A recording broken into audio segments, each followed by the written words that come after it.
I'm Bruce Apar, and this is Frank J. Rich, and you're watching Frank Talks with Bruce the Blog.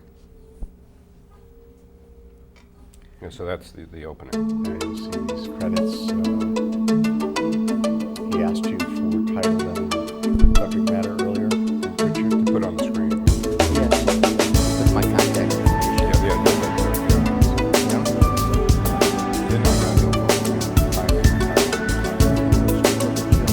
Yeah, right. You look at it. It's like a regular, it's like a living room conversation.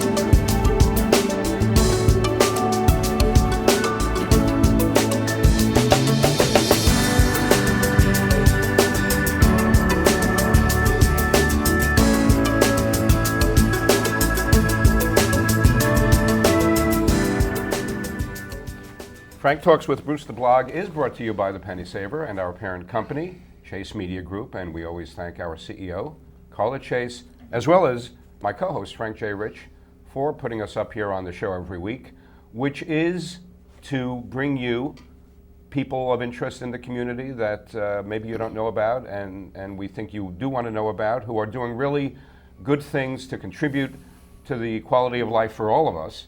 And just pointing out to you what's right with the world, because we think there's a lot of television and video these days, and there's a lot of talking about what maybe isn't right with the world, so we like to have a answer to that, and that answer is Frank Talks with Bruce the Blog. And you also can watch all of the past episodes on YouTube simply by searching for TownLink TV.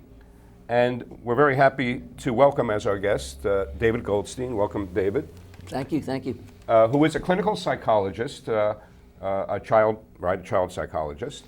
And David, you worked in the school system for about 3 decades, right? Almost 30 years. Yes, 28 years. Yes, right. I did. And now you have a private practice that is based in Yorktown, right? It's based in Yorktown. It's focused on family, their family problems. Children are a part of it, and I also see children who have learning disabilities, but also have gifted qualities. And right.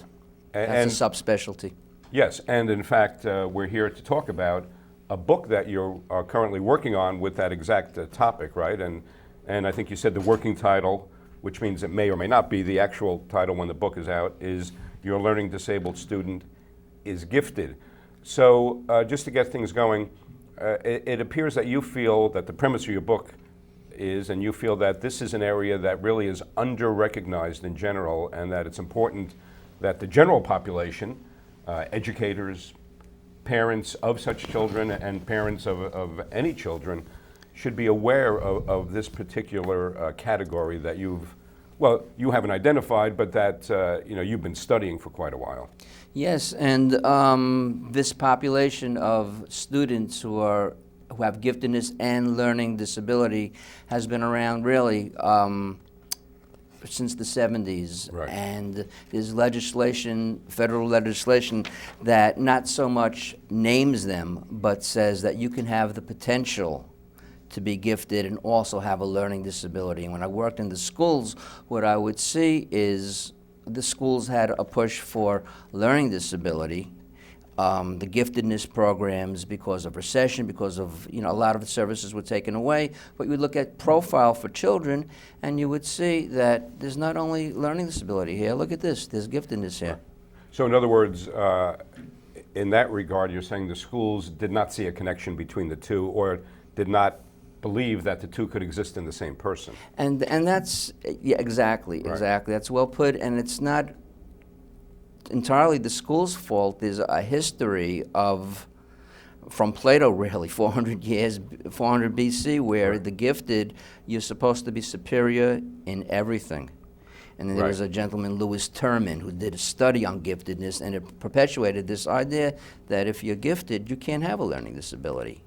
Right, and you're saying the idea, and I think another similar word is the ideal, that I know one of the points you make in your summary of the book that we've gone over is that there is this very narrow stereotype of a gifted student that even includes what they look like, how they move. So if somebody moves in a different way or looks different, they can be very easily ostracized. Right?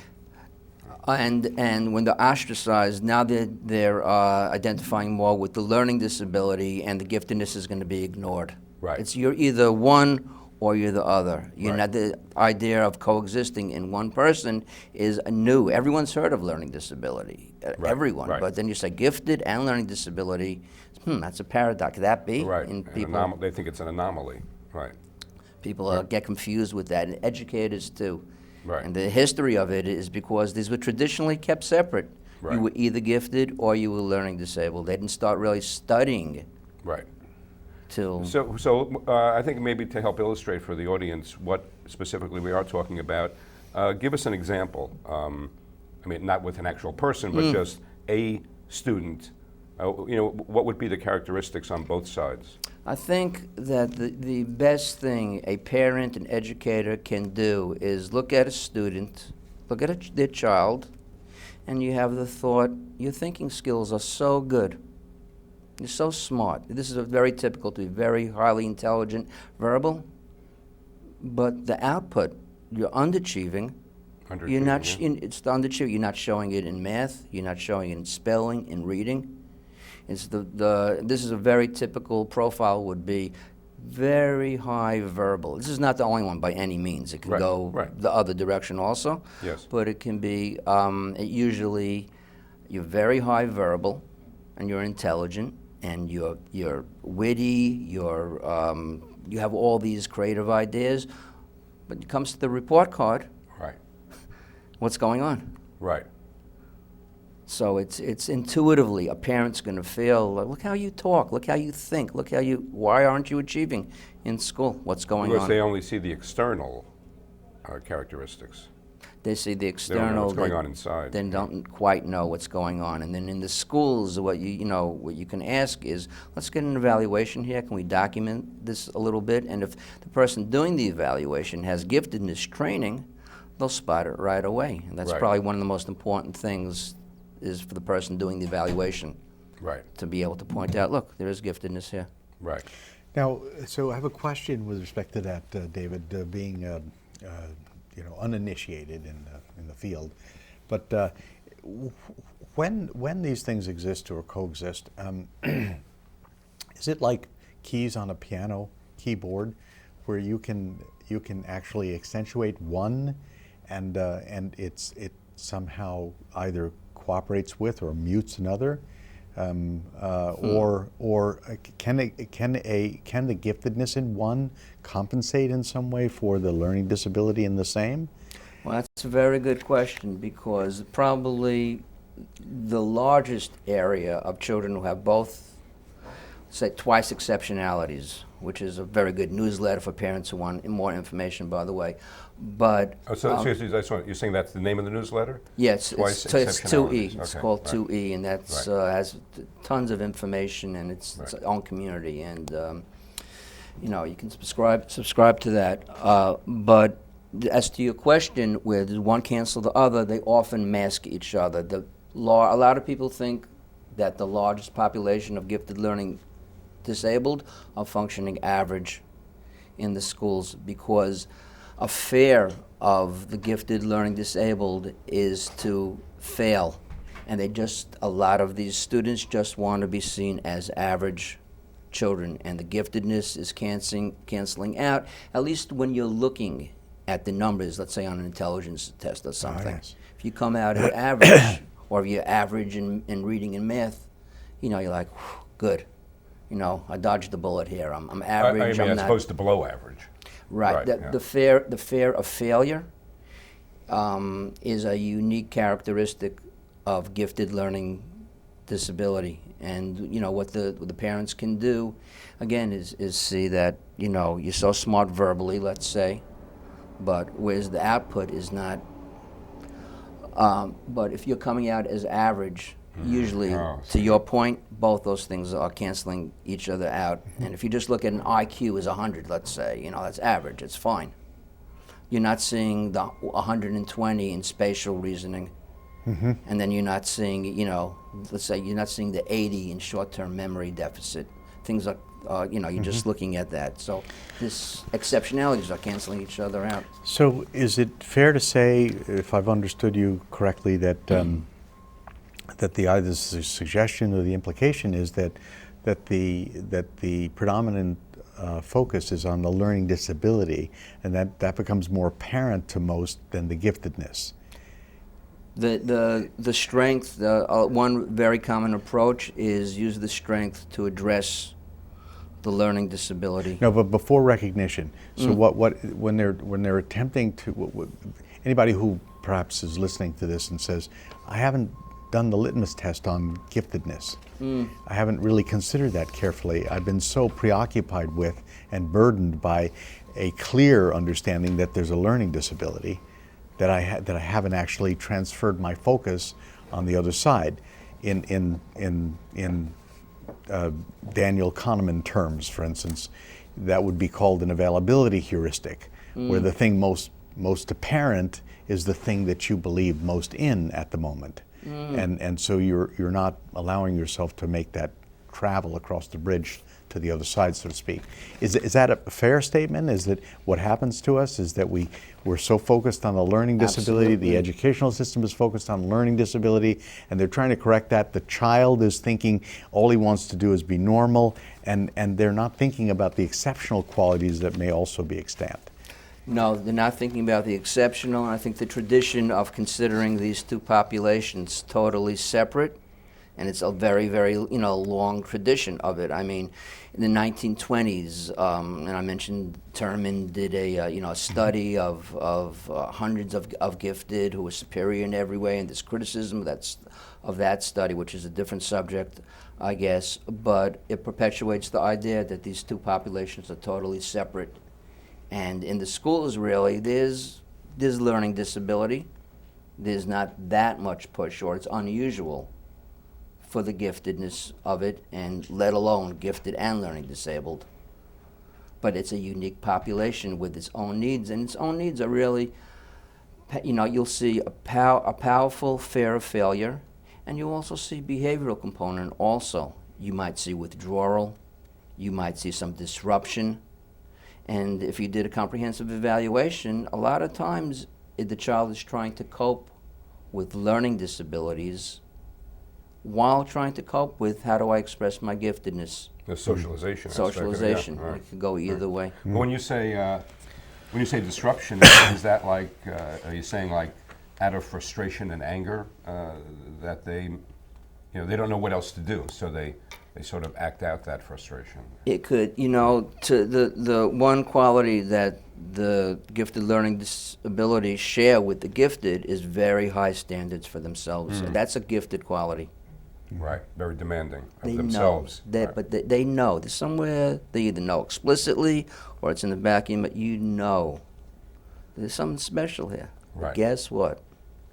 I'm not making it. Right. This is what they're saying about so me. they have even more reason to be frustrated, basically, They're because being they're coming up frustrated. short of their own standards. Yeah. Yes, Right. yes, they're coming up short Right. of their own standards, and they're fearing that they're going to fail. And there a lot of very common approach is, I'm not going to even try. If I don't Right, try, right, I right. don't have to fail. Right. Or I'm, a little disruptive, or I'm a class clown. There's a lot of different ways to approach it. Right. Right. So comprehensive evaluation would really show you. So guess what? Right. Now, is this to include or to exclude the apparent or severely learning disabled, or are we talking about the moderately learning disabled? Those that we just can't figure out. They seem perfectly much like everyone else, except they don't perform well in school. Well, I think it's the comprehensive evaluation that would, if someone is severely learning disabled, you could be in one area. There are at least 10 there's usually verbal tests and nonverbal tests. There's some variation of that on all intelligence tests. So you could come out with a severe learning disability from an IQ, a 1 number, but you could also find giftedness on that profile also. So it's really, I'm saying, is the comprehensive evaluation, which a parent can just ask and put it in writing. I would like an evaluation, and then you would see. But it wouldn't exclude anybody. Yeah, I'm just wondering a little bit about the difference between I mean, we have some family members, and they have some learning disabilities. But they seem just like me, and in some cases very verbal and Right. capable, but they just can't seem to perform well in school. Then there are individuals such as those that you might find at WES. You're familiar with the Westchester Exceptional School, where there's socialization issues, and they could have something to do with their biological equipment. There might be Fragile X syndrome or something like that. But there is giftedness in the child. They somehow seem to be able to draw that out of them. So in their stepping up ceremonies, for instance, a lot of these kids have performed well on statewide SATs. But to have a conversation with them, they're shy and insular, almost to the point of giggling over everything, and have a hard time, carrying on a 6-sentence conversation. So now I think you're really pointing out, now you've got a nonverbal. Yes. Yeah. I mean, Einstein is the famous one. I mean, I didn't talk till he's 3 or 4 years old, and but he thought in pictures, solved problems purely without words. So that would be a very good, talking about intuitively, you feel that, oh, look at this SAT score here. What areas are you good in? Look how good you are spatial reasoning. And what is that spatial reasoning? It's really being able to have a little map in your head and keep it there. And let's say the car mechanic is a good. You open up the hood, or we open up the hood. You look at and it, we look right. at this, and boy, you've memorized everything. Yeah, you see it. Oh, You wow. s- Yeah, sort of like a Magic Johnson on the court. Oh, the chord, the vision, Yeah. chord Yeah, vision. yeah, Right, yes. right. He has a right. map of where everyone is, and Right. he doesn't have to be Anticipates, seeing right. someone, he feels them. Knows where they'll be. Yeah, too. right. Yeah. And let's say this person then, but verbally it came to, so that would be kind of the opposite of, because it could go in either direction. It would be the opposite where it's, that's your learning disability is verbal here, but your spatial reasoning is fantastic. Right. I think that's maybe, what you're talking about with the students that you were saying, but the gifted learning disabled population, their greatest weakness often is that they don't feel that they've achieved. These children need success. So what we really could do for them is give them opportunity to show what they can do and to feel better about themselves, Right. and that often pulls everything up. Right. Yeah, I mean, one of the, revealing and at the same time disturbing statistics that you list in your chapter synopses is that one study showed that 80% of, you're saying celebrated individuals, so I imagine you mean like Einstein, and 80% of famous people who maybe fit into this category say they hated school. 80% of them hated school. So the drill, it's, they have gifted qualities, but the gifted have very, very little tolerance for boring routine Right. and drill and the dullness. And then the eccentricities come out where you're forced to think in a different way outside the box. Right. Steve Jobs was a gifted Right. dyslexic. Right. You're kind of forced to think differently, Oh, but really? Was he this? Yeah. and it's but the services for someone like that, they're not tailored. Right, for them, right. They're overlooked. It's more of things are geared towards average. We want you to be just Right. get you at least to be up to average. Right. And you also mentioned, as an example, you mentioned a number of people. Adele, the contemporary, very successful, popular singer, right? What is her disability?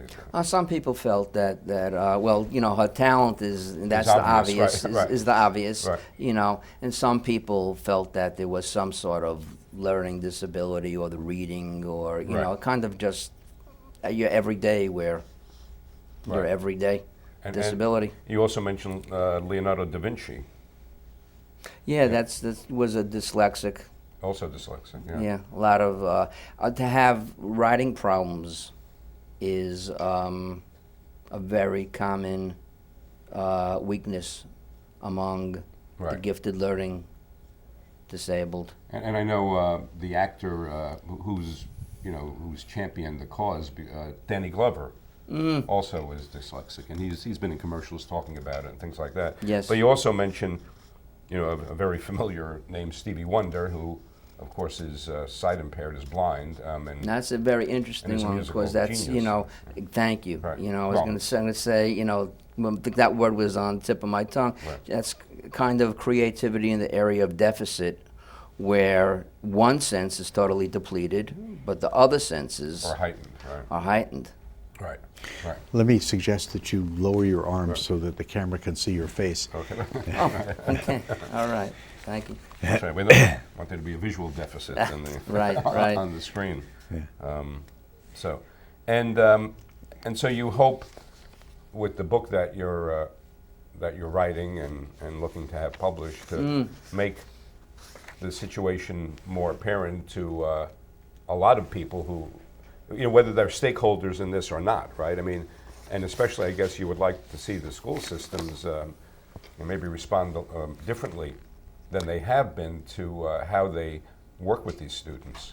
Yes, just to publicize the awareness of this is a unique population, and to have the parents and educators consider it also, because everyone's sort of learning disability. There's no one, if you say learning disability, everyone, but then Right. it's gifted learning disability, again, it gets back to the stereotype, people like, what's that? Right. Is that possible? So the more we can spotlight that this is a unique population with its own unique needs that need to be fulfilled, the better that we can do for a lot of these kids. Right. So, and you were saying, David, that this, I guess, rubric, gifted learning disabled, first came into currency about 30 years ago or 40 years ago in the 70s. Before then, how were they viewed, or what were they called, or what?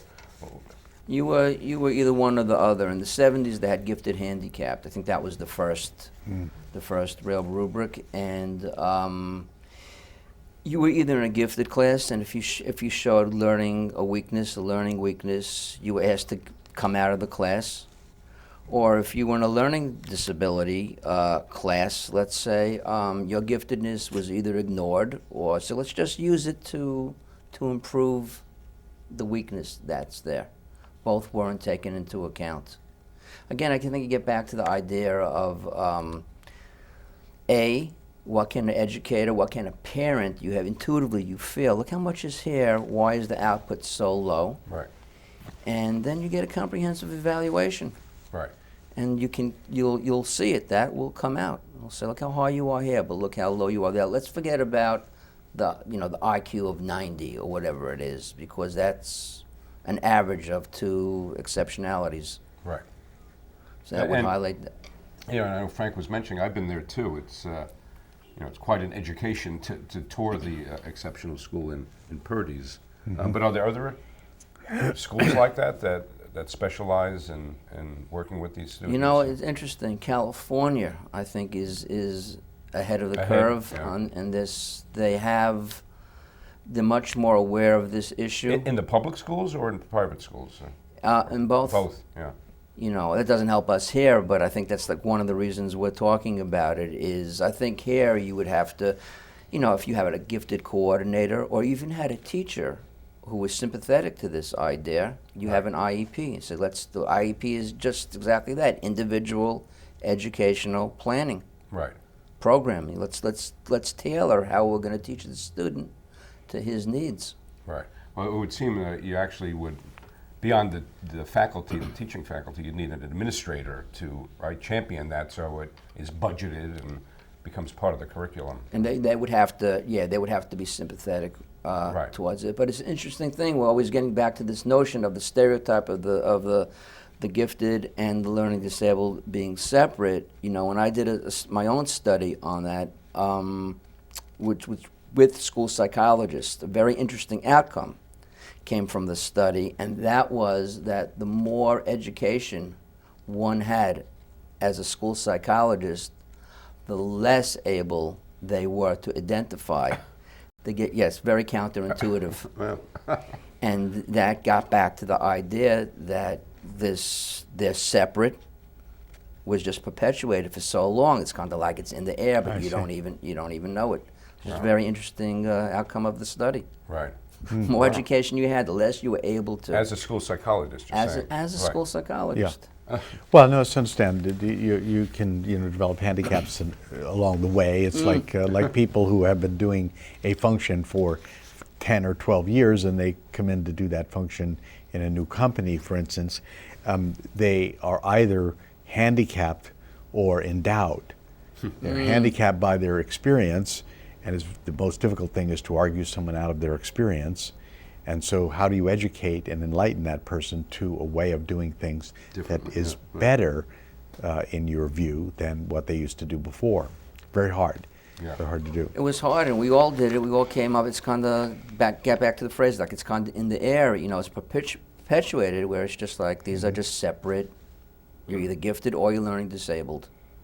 It's a unique thinking that you can be. I guess nobody stopped to think about, well, maybe there's something we're not seeing, or there's a different way of looking at it, right? Which is hard, because you're thinking about something that's not there, basically, or not in front of you, not in front of your face, at least. Right. It's not explicit. Right, It's not in right, front of you. right. You're not. It's just not on your radar. But, just one thing I know, but you had provided this interesting article from the CBC, I guess it's Canadian, right? Broadcasting Corporation. And I guess it refers to UBC, is that British Columbia? Is that University of British Columbia. Right. But anyhow, the theme of this is, or the headline actually, is why do students with learning disabilities excel in opera? Which I guess is one example. They could they could excel in other disciplines as well, but I guess this happens to focus on opera.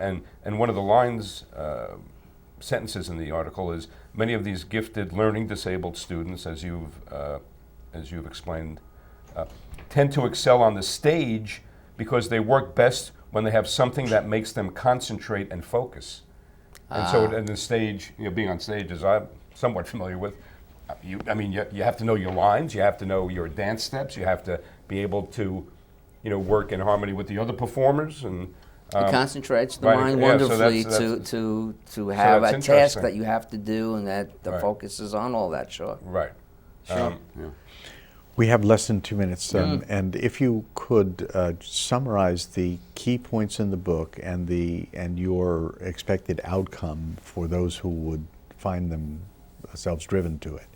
Well, I think the key points would be that trust your intuition if you're a parent, if you're an educator. So there's something more going on here than just a weakness. Try to get a comprehensive evaluation. You can ask for it in writing. They'll give you one. And then document that there's giftedness here, there's learning disability here, and also use your observations to get back to that point. Look for the hobbies, look for the creative side. Right. Look at what these children share in common, children and students and adults, with the giftedness that they have, Right. and not just the learning disability. Right. Try to document it, Right. and then see what services there are. Right. And so you hope, to Frank's question about the outcomes, you hope that the schools, educators, parents, become more responsive, popularize and the constructive concept. in their treatment. Yeah. Yes, and the individual educational planning Right. to zero in on the strengths as well as the weaknesses. Okay. All right. We do have to wrap it up, David Okay, Goldstein. thank Thanks you, very thank much for you. being here. Very Thank you, enlightening. thank you.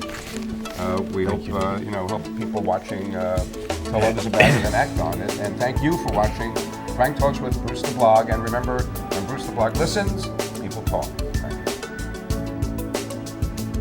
Okay, that was very fast.